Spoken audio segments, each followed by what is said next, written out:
de la trayectoria educativa, de la trayectoria formativa que ha tenido el maestro, y que bueno, pues definitivamente es una experiencia que nos dejará muchísimo aprendizaje y poder compartir con él este taller.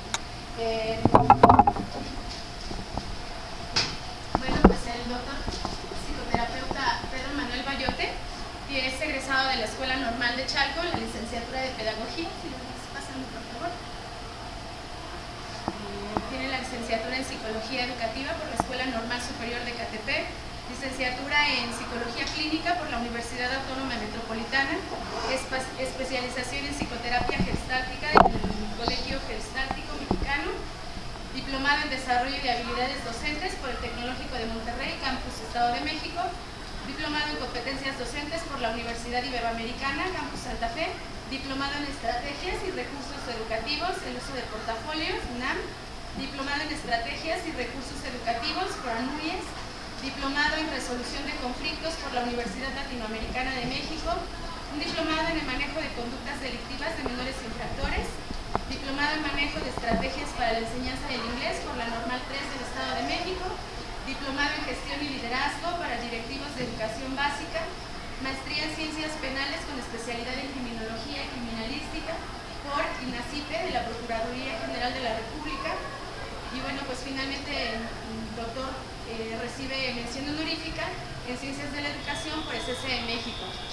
Dentro de los puestos que el maestro actualmente está desempeñando, bueno, como nosotros sabemos, ha sido docente en horas clase de Educación Básica y Superior durante 32 años, es académico de la Escuela Normal número 3 de Nezahualcóyotl, y asesor profesional para la elaboración de tesis de docentes en formación de licenciatura, coordinador de promoción y divulgación cultural de la Escuela Normal 3 de Nezahualcóyotl, coordinador del área de psicopedagogía, orientación educativa para servicios integrados del Estado de México, conductor de talleres generales de actualización y cursos básicos, igual en CEIEN, psicoterapeuta, en problema de aprendizaje y trastornos de la conducta, coordinador general de educación secundaria, perito tercero de la Procuraduría General de la República, jefe de departamento de posgrado de la maestría de educación preescolar en la Normal 3, jefe del departamento de desarrollo profesional y formación continua de la Escuela Igual Normal 3 de Nezahualcóyotl,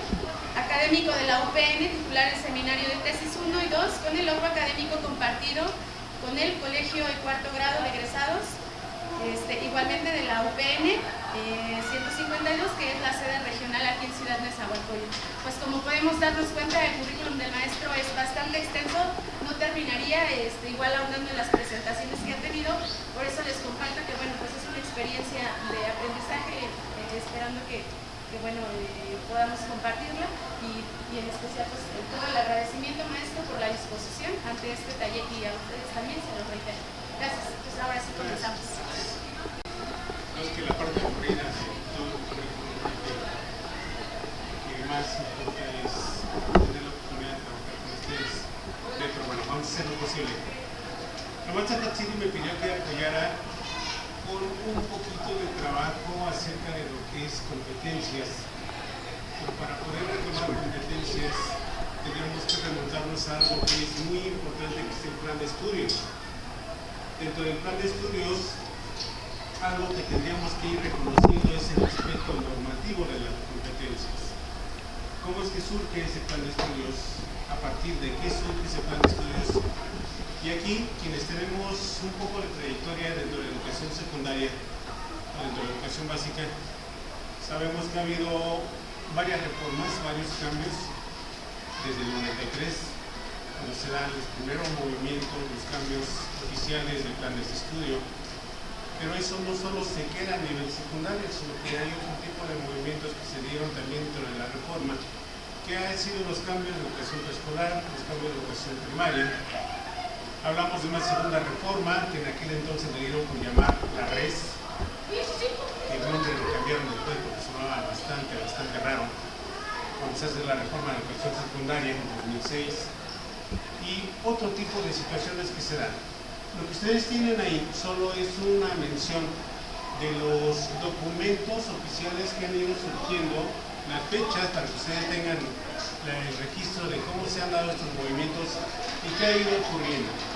El acuerdo 181 haciendo aclaración particularmente de por qué los acuerdos. Los acuerdos son documentos oficiales que le dan legalidad a los procesos de cambio, de transformación que surgen en la Secretaría y que también afectan e impactan a lo que es el proceso educativo. El acuerdo 181 de agosto de 1993 habla del primer cambio de programas de educación primaria, pero también nos tocó a nosotros en el proceso de descentralización el cambiar en la educación secundaria. El acuerdo 348 que determina el plan de educación preescolar, cuando se dio por llamar el PEP 2004, ¿sí? Hablamos también del acuerdo 384 que establece los nuevos planes y programas de estudio, que es lo que mencionábamos de la reforma de educación secundaria, la RES, en aquel entonces, que le dieron por llamar inicialmente el RIES, Reforma Integral de Educación Secundaria, pero le quitaron la integral, la dejaron solo en Reforma de Educación Secundaria. El acuerdo 592, que es con el que estamos trabajando en la actualidad, y que para bien de unos y para mal de otros, deja de funcionar a partir del próximo año, con el nuevo plan de estudios. Cuando la maestra Tatsiri me pide que trabaje otra vez competencias con esto, era particularmente retomar solo la idea central de lo que es una competencia. Pero creo que hay que entender ahora otro tipo de aspectos que nos van a dar la pauta para retomar y asimilar también lo que va a ser el nuevo plan de estudio basado en el humanismo. El acuerdo 696 que habla exclusivamente de evaluación y de todas las características, momentos y tipos de evaluación que debemos de considerar con los alumnos, que es lo que no ha logrado empatar precisamente con las competencias. Creo que la mayor carencia que tenemos es que hablamos de competencias, pero cuando tenemos que evaluar competencias, no sabemos cómo evaluar las competencias. Y nos perdemos en el proceso.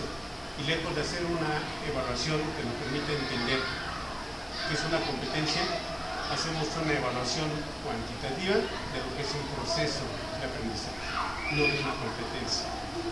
Y finalmente el acuerdo 716, que ahora está muy en boga y en boca de todos, que habla acerca de los comités de participación social, que no es otra cosa más que el involucro de padre de la familia. Retomar estos procesos implicaría primero entender en qué se sostienen, en qué se soportan las competencias. Cuando hablamos de competencias tenemos que entender cómo se han dado los procesos educativos, quiénes han aportado en esos procesos educativos y qué diferentes teorías, como las que tenemos ahí al frente, vamos a encontrarnos que hacen referencia a lo que es la competencia. Hablar de competencias no es otra cosa más que retomar todo un proceso de asimilación para llevarlo a la práctica, que hablar de competencia no es otra cosa más que aprender a enseñar y que los alumnos aprendan a aprender. Esa es la parte interesante de la competencia. Cuando retomamos las diferentes corrientes y teorías educativas, tendríamos que remontarnos a los teóricos clásicos que hemos estado conociendo y que ustedes bien los conocen y que solo voy a usarlos de manera concreta. ¿Sí? Más Oliver, ¿podrías ayudarnos a leer la teoría instruccional, que es una de las primeras teorías en la que se centra el modelo educativo? Claro que sí, con mucho gusto. Teorías educativas, la teoría instruccional. Su objetivo es integrar la teoría con la práctica de la enseñanza.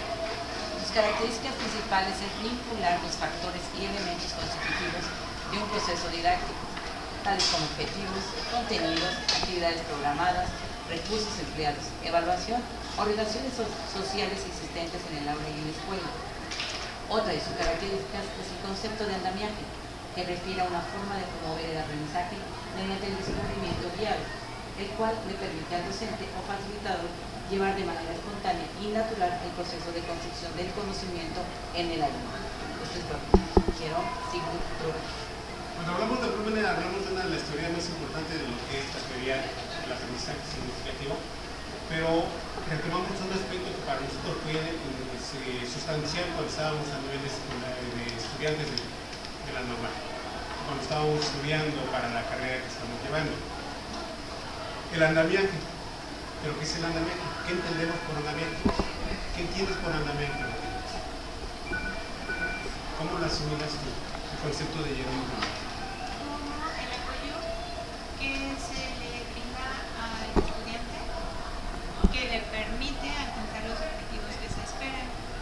y este apoyo tiene que ser dosificado. Se pretende que primero sea mayor y conforme él vaya avanzando, este apoyo se le va retirando. Okay. Cuando hablamos de andamiaje, tenemos que irnos a la estructura esencial, así tal, la estructura esencial que nos permite darle soporte a él. El andamio es donde nos paramos para tener un cierto alcance, pero al final de cuentas es una estructura. ¿Sí?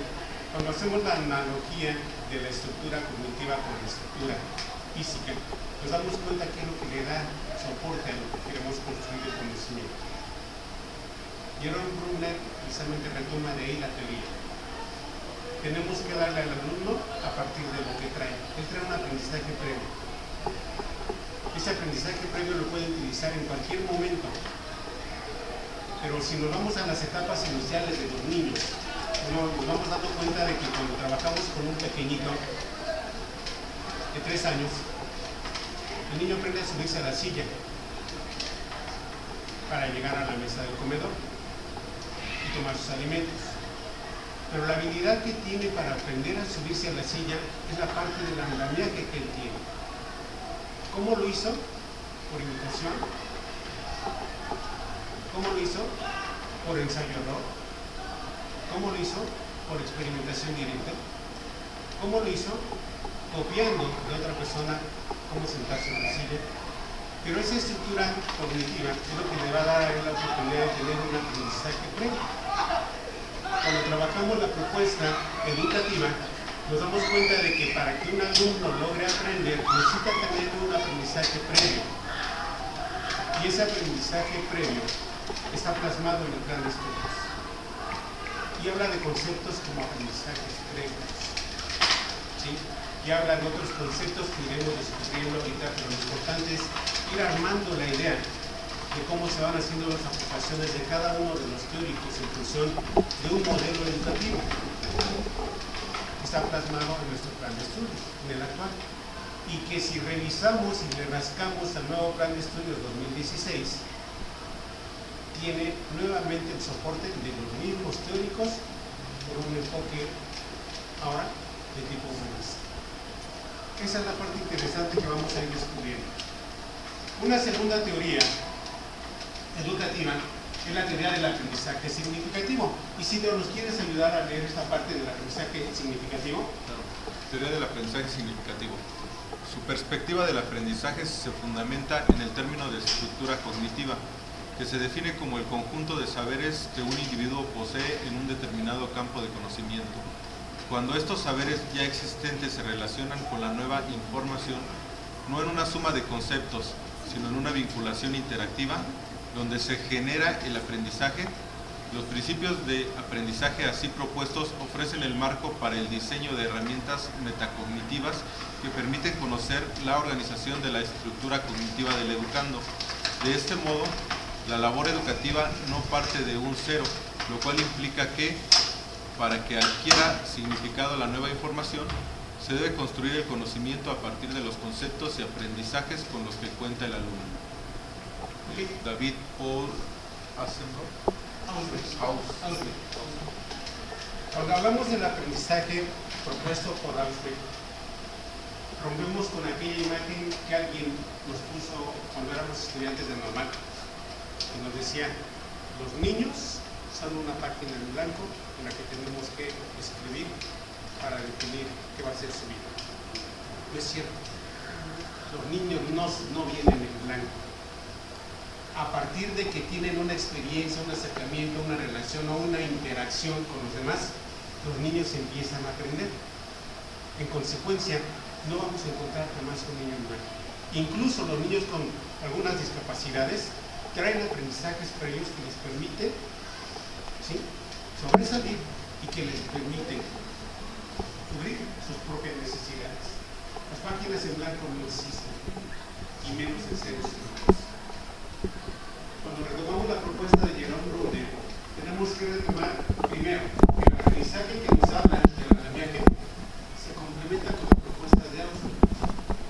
Traen un proceso de una estructura que han ido aprendiendo a lo largo de los días desde que nacen y que van acumulando con el paso del tiempo. Poco o mucho, pero se van apropiando de él. En la propuesta de Osberg hablamos de un nuevo término, la metacognición, que es ir allá, más allá, perdón, es decir, más allá de lo que sabemos o conocemos. Pero al mismo tiempo de saber cómo utilizar eso que sabemos para resolver algo. Yo puedo plantear un desafío a un niño y pedirle al niño que me baje la pantalla. O puedo pedirle al niño que me abra la libreta. O puedo pedirle al niño que recorra el cierre de un portafolio. Si él lo ve una primera vez, tendrá la primera intuición, aun cuando no sabe cuál es el mecanismo del cierre. Si él ve cómo va por la pantalla apretando un botoncito, va a buscar botoncitos para apretar y ver si por ahí baja la pantalla. Ese proceso de aprendizaje a través de una metacognición, es decir, más allá de lo que yo sé, nos va dando la claridad, maestros de ciencias, en el proceso científico que ustedes trabajan con sus niños. Una cosa es el conozco y otra cosa es el sé, el saber. Cuando nosotros trabajamos con los chicos, ellos traen la idea de cómo se hace un alimento, una gelatina. Pues le ponemos un poquito de agua, le ponemos un poquito de sabor, le ponemos un algo, quizás se durita. Cuando le damos el metaconocimiento y ellos logran la metacognición, empieza el proceso de saber que ese algo que hace que se ponga durita se llama gelatina. Pero ¿cuál es la sustancia de la gelatina? Y no nada más es de hecho la gelatina y un mucho de agua, sino que tengo que graduar, y en ese proceso de aprendizaje significativo se va dando cuenta que la gelatina implica un proceso de lo que yo conozco por lo que yo aprendo. Maestros de ciencias, la parte científica ustedes la tienen en la mano. Y ustedes hacen válidos los procesos de las teorías cuando llevan a la práctica el proceso de aprendizaje. Y en el proceso de aprendizaje, ustedes tienen la oportunidad con sus muchachos de reproducir cada uno de los experimentos y cada uno de los niveles. Se vuelve significativo cuando ellos encuentran la razón de ser de sus aprendizajes nuevos. Y encuentran mayor significancia cuando ellos retoman la parte teórica y la comparan con el resultado de la parte práctica. Me dijeron que ponga granditina, me dijeron que ponga agua, me dijeron que ponga colorante y me dijeron que le ponga un saborizante. Todo eso cuando se cuaca o cuando, ¿cómo le llaman? Se haga la gelatina, se solidifica. Cuando logra solidificarse es cuando tengo la manifestación de una gelatina que cuando yo lo tenía por separado no eran más que elementos diversos. Y el agua lo encuentro también en el jugo, y el agua lo encuentro en la llave, y el agua lo encuentro en la lluvia, y el agua lo encuentro en diferentes formas, pero cuando la pongo en un proceso químico cambia el sentido de lo que es el conocer y convertirlo en el saber. ¿Sí? Ahí empieza la parte interesante. En este caso entonces retomamos que Jerome Brunner nos da el andamiaje y Ausubel nos da la metacognición. Aprende y llévalo más allá de lo que tú puedes saber. Nos da el aprendizaje significativo, el llevarlo más allá de lo que tú puedes hacer con él es aprender a darnos cuenta que hay otras formas de aprender que voy a obtener resultados también que son favorables. Vemos ahora que hay otra teoría también que habla acerca del aprendizaje y es la teoría humanista. Por ahí vamos a encontrarnos con que para que alguien pueda aprender, no solo es una maquinita a la que le estoy metiendo moneditas para que cargue la información, o una máquina a la que le meto información y tecleo letras y palabras y conformo un documento y le llamo Word. ¿Sí? Implica otro proceso. El aprendizaje en la educación implica la teoría humanista. Y esa teoría humanista dice allí, también favorece el aprendizaje significativo. Lo entiende como aquel que deja huella en la persona y se integra al acervo intelectual, cultural, efectivo, espiritual y existencial del individuo. Esta es la parte esencial de la teoría humanista. Primero, somos parte de una cultura y la cultura nos brinda siempre enseñanzas. Bien dice el dicho por ahí, que usos y costumbres se convierten en leyes. Cuando trabajamos usos y costumbres, estamos trabajando la parte cultural.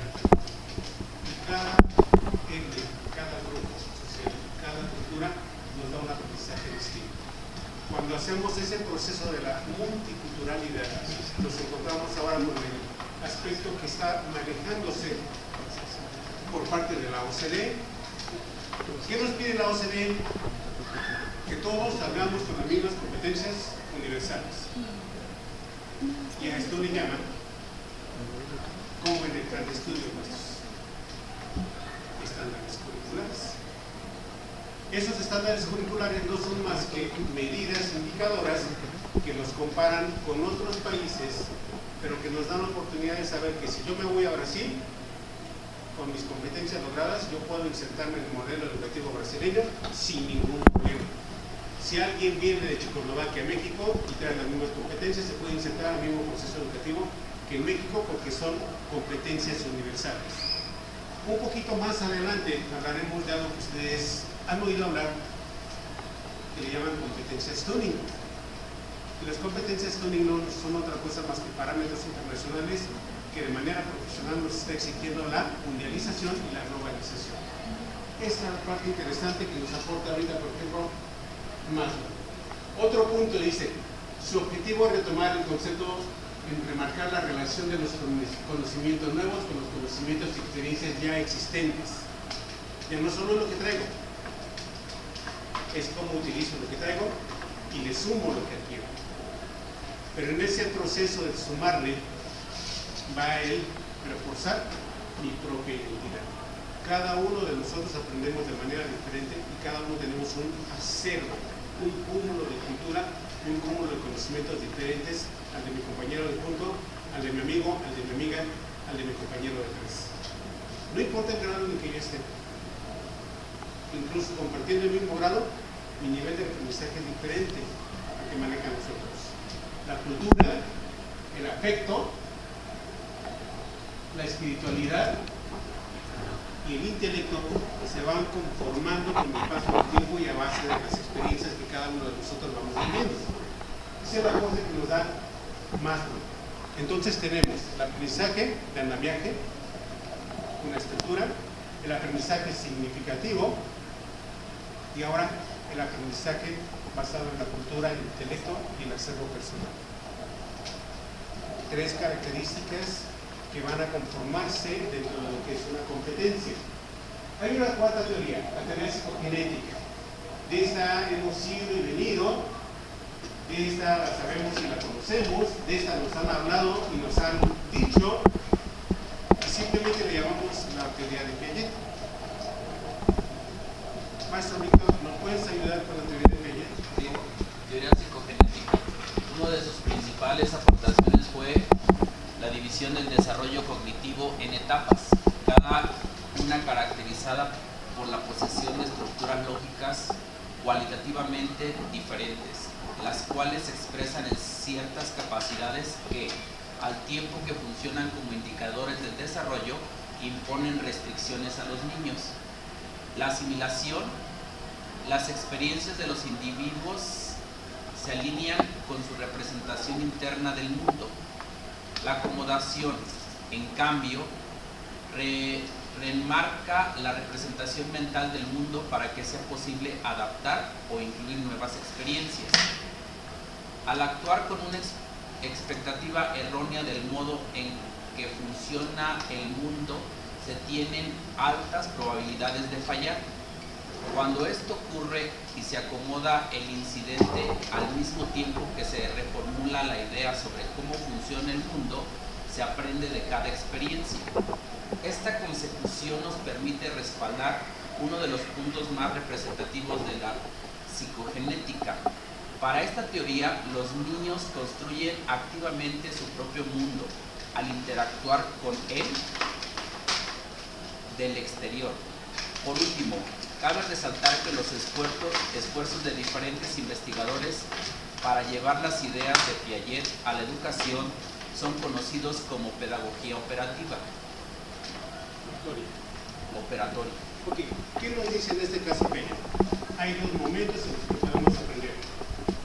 A uno le llamamos asimilación y al segundo momento le llamamos acomodación. Es decir, cómo asimilo lo que yo veo, lo que yo escucho, lo que yo percibo, lo que yo experimento, mi vivencia. Pero el asimilarlo solo es hacer. Para Piaget, una de las críticas más fuertes que le hicieron a su teoría, el hecho de decir que nuestro cerebro era como una especie de casillero, en donde íbamos metiendo la información y la íbamos acomodando en la casilla que correspondía, como si fuera un apartado postal, íbamos sacando las cartas de la fecha o del lugar a donde lo teníamos que mandar. Originalmente así se considera la teoría de Piaget. Por eso le llamaba la teoría de la acomodación. Era que primero asimilarlo, recibir toda la información y después la acomodación en nuestro cerebro. Nuestro cerebro no funciona así. Nuestro cerebro tiene una multiplicidad de conexiones neuronales que nos permite guardar información. Todavía incluso no sabemos de ciencia cierta cuáles son las áreas con las que el cerebro funciona y si realmente el hemisferio izquierdo corresponde al lenguaje y si el hemisferio derecho corresponde a la motricidad y si el cerebro derecho corresponde a la parte creativa y el cerebro izquierdo al razonamiento. Porque se ha demostrado que nuestro cerebro, dentro de su plasticidad, puede sustituir neuronas que se han dañado por lesiones, por enfermedades o por accidentes. Y eso entonces significa que la plasticidad cerebral permite sustituir áreas del cerebro y una área que era exclusivamente del lenguaje puede ser ahora trabajada para la parte motriz. En consecuencia, la propuesta de Piaget de la asimilación y la acomodación solo se vierte en el sentido cognitivo. Al asimilar, nos apropiamos de un nuevo conocimiento y lo acomodamos en función de las necesidades que nosotros vamos teniendo. Esas necesidades van cambiando a partir de cómo aprendo a resolver problemas. Para nosotros en la actualidad le llamamos desafíos. Cómo se presentan los desafíos, qué conocimientos tengo y cómo voy aportando para que esos conocimientos me ayuden a solucionar. Eso le llamamos actualmente toma de decisiones. Las estructuras mentales tienen mucho que ver en la aprendizaje cognitivo. Las estructuras mentales tienen mucho que ver en la maduración cognitiva y algo más importante, los enlaces sinápticos. ¿Cómo puedo favorecer los enlaces sinápticos a partir de la ejercitación? Y ustedes lo saben perfectamente, lo trabajan ustedes. Mientras más química tenga en mi cerebro, más enlaces sinápticos puedo favorecer y más rápido se da el aprendizaje porque las conexiones se hacen más rápidas. El aprendizaje se convierte en un proceso químico, pero ahora hay que entenderlo y aplicar. ¿Cómo logro que los niños logren hacer esas conexiones rápidas? Si me regreso a la teoría anterior, a partir de que aprendieron la tabla de los elementos, a partir de que aprendieron a reproducir un experimento, a partir de que saben qué reacción va a generar el calor en un líquido o el frío en un líquido. ¿Sí? O cómo se manifiesta el calor. Ahí es como lo tengo yo y es como vamos construyendo y lo dice claramente aquí. 1. A partir de estructuras conceptuales. Primero debo tener la idea y el concepto claro. Eso le llamamos aprendizaje cognitivo conceptual. 2. La repercusión de estructura mental. ¿Dónde se va a guardar la información y cuándo la voy a evocar para traerla y hacerla válida y manifiesta? 3. Confrontar ideas y preconceptos con el concepto que se enseña. Y ahí es donde entra el ensayo y el error. Y 4. Aplicar el nuevo concepto a situaciones concretas. El aprendizaje significativo o el aprendizaje de la nueva experiencia. Y finalmente, retomo solo como referencia las etapas de Piaget. Aquí estamos viendo la teoría clásica del constructivista de Piaget y aquí vemos cómo se van dando esos procesos mentales en diferentes momentos cronológicos de maduración del niño. Nosotros se supone que estamos en relaciones formales a partir de los 11 a los 15 años. ¿Por qué les traigo esto? Porque es importante que ustedes entiendan que a un niño le tengo que empezar primero por adiestrarle y enseñarle a coordinar sus movimientos. Por eso se le llama etapa sensoromotora. Después, la etapa preoperacional, empiezan los niños a manipular, a trabajar con experimentos, a sujetar, a tocar, a palpar, a tirar, a coger y andar experimentando, que es la preoperacional. Operaciones concretas, incrementan notablemente capacidad a partir del razonamiento lógico. Y entramos a la etapa donde tienen que encontrar la respuesta a todas sus dudas. Y finalmente entramos a operaciones formales y se presenta la adolescencia que continúa a lo largo de la vida para demostrar la característica del individuo a partir del contenido concreto de las cosas y la abstracción. La pregunta del día, ¿qué edad tienen ustedes? Entre 15 y 16 años, ¿no? ¿No se supone que deberíamos estar en operaciones abstractas y saber abstraer toda la parte teórica y de la teórica a parte práctica? ¿Qué nos pasa? Entonces, una parte que entra en el sentido porque somos maestros.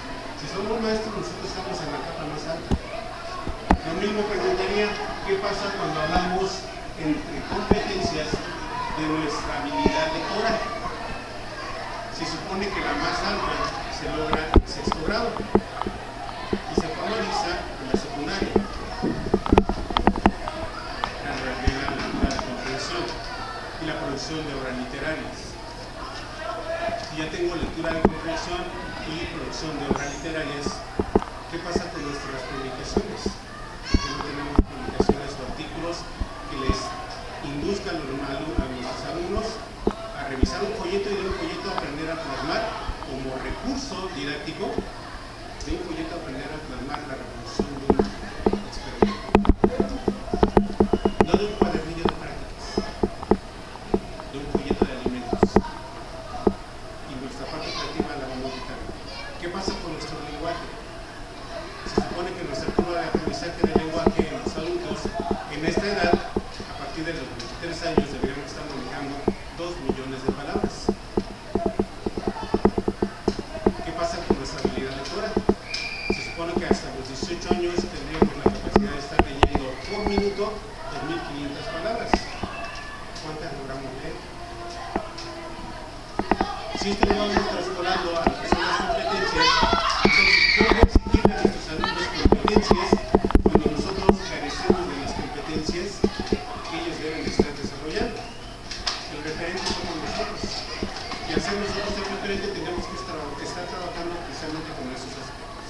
¿De acuerdo? La próxima vez que nos veamos, vamos a trabajar con estas propuestas, el nuevo modelo pedagógico, competencias, y vamos a retomar un poquito a Edgar Morin. Vamos a retomar un poquito a Gabón, vamos a retomar un poquito también las propuestas actuales de los teóricos clásicos enfocados a las competencias para meternos y ahora sí en el taller desmenuzar, deshebrar y desarmar cada una de las competencias que tenemos y cómo lo vamos apartando y cómo lo vamos integrando al mismo tiempo a nuestra planeación. Porque la última sesión haremos un ejercicio donde trabajaremos competencias con el enfoque humanista. ¿Cómo hacer que nuestros alumnos aprendan a partir de generar? Ojo, no es de llenar su vacío de necesidad, es a partir de generar la necesidad de aprender más. Es el trabajo que tenemos. Maestra Achigi, hasta aquí serían, maestros, dudas, comentarios, se aceptan reclamos, ¿sí? Se aceptan sugerencias ahorita. Solo hicimos ahorita un recorrido rapidísimo por los teóricos y sus propuestas y nos dimos cuenta de que el modelo educativo moderno no tiene nada de moderno. Todo está fundamentado en las teorías que manejaron los propios teóricos en su momento del siglo XVIII, siglo XIX y siglo XX. dimos cuenta que la propuesta constructivista no es nueva, está a partir de mediados del siglo XX y que considera aspectos muy importantes del desarrollo personal, y el nuevo modelo pedagógico que nos plantean con el enfoque humanista tampoco es nada nuevo, traemos desde la propuesta de maestra. ¿Sí? Nos dimos cuenta de que cuando aterrizamos la teoría con la pedagogía y la pedagogía con la parte didáctica, reconocemos que hay un proceso sistematizado, que hay recursos que necesitamos utilizar para darle forma a esto. Y que ustedes, maestros de ciencias, tienen la oportunidad de trabajar ese pensamiento creativo, reflexivo y analítico de manera extraordinaria. Ustedes se convierten en la punta de lanza, maestros naturales, porque ustedes tienen la oportunidad de llevar al laboratorio toda la práctica del conocimiento de todos los fenómenos que vivimos de manera natural y de manera creada por el ser humano. Y eso nos pega en uno de los rasgos del perfil de egreso, que es la capacidad de comprensión de nuestro entorno. Si esto lo trabajamos con nuestros niños, tenemos a los niños del otro lado, la capacidad de toma de decisiones, pensamiento matemático y lo más importante, cuidado del medio ambiente. Ya la parte de la convivencia y la parte del pensamiento matemático les toca a otros maestros. Pero ustedes llevan la carga de tres aspectos importantes del perfil de egreso. ¿Tienen algún comentario? Betty, Isidro, maestra Alice, Kai. Pues bueno, Sí. Pues efectivamente no hemos llegado al punto de desmenuzar este asunto del nuevo modelo que se plantea para el 2016, pero pareciera que lo planteado, la 2017, planteado la reforma del 2011, lo que tiene que ver con el 2006, está retomando precisamente situaciones positivas de cada uno de esos elementos. Y me viene a la mente cuando escucho sus nombres, en aquellos tiempos cuando estaba estudiando, y efectivamente no está descabellado nuestro actuar, nuestro hacer con los alumnos. Pero de antemano sí es importante la situación de retomar las cuestiones medulares y teóricas de estos elementos para irlas encaminando. Hablaban de nuestro papel como facilitadores, y aquí tener este andamiaje de estas teorías, a la hora que las vamos escuchando, efectivamente como que van encajando con nuestro actuar, ¿no? Entonces, al final de cuentas, esto es una situación positiva. Agradezco a Hatsiri, bueno, el hecho de la invitación a este taller, y que de alguna manera ha estado retomando estos nuevos conceptos que están reafirmando mi labor y como que busca la manera de fortalecerlo un poquito más, ¿no? De antemano es una situación positiva retomar estos teóricos, la manera de los conceptos, como hay que manejarla de manera correcta, y a partir de esto que pues nuestro quehacer tiene que ser cada vez mejor, ¿no? Entonces, sí, esta nueva propuesta es como que integral, ¿no? Va tomando uno u otro sus elementos, y digo, situaciones nuevas creo que no las hay. Básicamente se retoma lo bueno de cada uno de esos elementos, y dice ahí, partiendo desde el siglo XIX, ¿no? A finales del siglo. Y retomando ahí en este caso, que toda esta teoría nosotros la tenemos, la llevamos, la aprendimos, pero la dejamos. Nos dejamos deslumbrar por el concepto del nuevo modelo educativo. Sin embargo, es algo que está ya con anterioridad. Y muy válido, sobre todo muy válido porque está sustentado, es cierto. Solo habría que reconocer que nosotros lo sabemos bien. Que podemos sacarle más provecho de que nos marquen. Podemos potencializar todavía. Potencializar, esa es la palabra correcta. Podemos potencializar todavía más el aprendizaje de nuestros alumnos. ¿Sí? Dos tareas. Una, revísense competencias y revísense rasgos de perfil de ingreso. Porque quiero que contrastemos en la próxima sesión las competencias que nos pide la UNESCO a partir de la OCDE y las competencias que nos marca el plan de estudios 2011.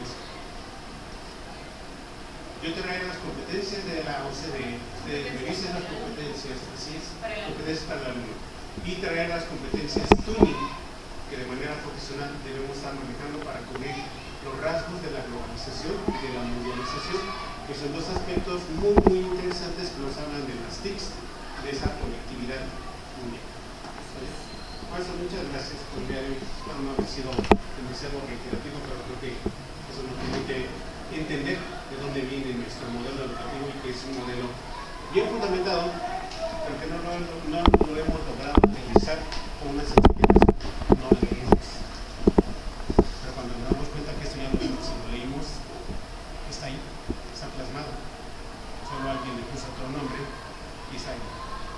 Pasa conmigo.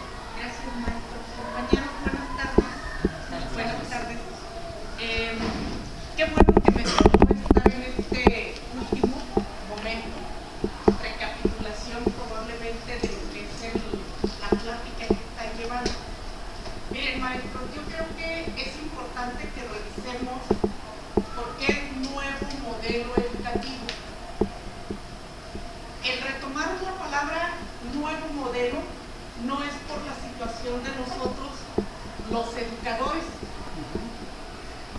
más bien por los educandos, porque ellos sí son nuevos para todos nosotros en esta generación, con una nueva forma de vida y una nueva forma de aprendizaje a cuando estábamos nosotros en su momento como estudiantes. Las palabras nuevo modelo educativo tiene mucho de cierto, precisamente para que nosotros maestros, que somos los que llevamos el aprendizaje, busquemos esas estrategias adecuadas para los alumnos, no para nosotros. Nosotros ya no sabemos la teoría desde todos los pensadores, desde Vygotsky, César Coll. ¿Quién es César Coll? A través del constructivismo. Entonces, todo eso, maestros, ya lo sabemos, pero sí es nuevo modelo educativo, porque ya no debemos de utilizar las mismas metodologías para estos nuevos alumnos del 2017-18, que es cuando vamos a llevar a cabo este nuevo programa. ¿De acuerdo? Entonces, qué bueno, de verdad, un círculo de estudios, ¿verdad? Ok, muchísimas gracias, maestro. Gracias. Con permiso. Bien, gracias a todos. ¿Quieren tener? Entonces, extraer las competencias del plan. Vamos a contrastar con lo que tiene que ver desde el punto de vista internacional. OCDE y de las competencias teóricas. Pero básicamente lo que vamos a hacer es desmenuzarlas para saber dónde están las teorías, dónde está el apoyo pedagógico y dónde entra la parte formativa en las competencias. ¿Sí? Esa es la parte interesante del taller. Porque cuando entremos al modelo educativo, se nos va a hacer muy fácil entender los ejes y los pilares del nuevo modelo educativo. Entonces entenderemos la importancia de conocer que el modelo educativo no es otra cosa más que una respuesta a una política educativa, ¿sí? No a una necesidad pedagógica, es una política educativa, meramente que nos remonta a una exigencia de un organismo internacional. Ustedes lo saben claramente. La OCDE está delimitando cuáles son los alcances de los países que se integran al nuevo mundo, a los países de la globalización. Y para estar dentro de los estándares tenemos que cubrir ciertos requisitos. Si no los cubrimos, entramos. Y eso es una política. Gracias, que tengan buena noche. Muchas gracias. Muchas gracias a usted, maestro. Bien clarificada la exposición del maestro, en especial para aquellos que, bueno, no tenemos la formación pedagógica. Y bueno, que a través de este tipo de exposiciones, pues se nos va abriendo el panorama, ¿no? Vamos entendiendo mucho del por qué se nos exige una planeación, el fundamento de esa planeación, que de repente no tenemos la visión docente, la visión pedagógica, pero en este momento, bueno, con el taller esperemos también que esa parte del interés se despierte. Definitivamente, bueno, pues la explicación del maestro ha sido muy clara, pero definitivamente lo que se busca es que despierte en nosotros el interés por seguir investigando, porque finalmente pues es nuestro trabajo. Entonces, muchísimas gracias, les repito, maestro. Y bueno, pues a ustedes también, nos veríamos el próximo martes. Gracias. Gracias.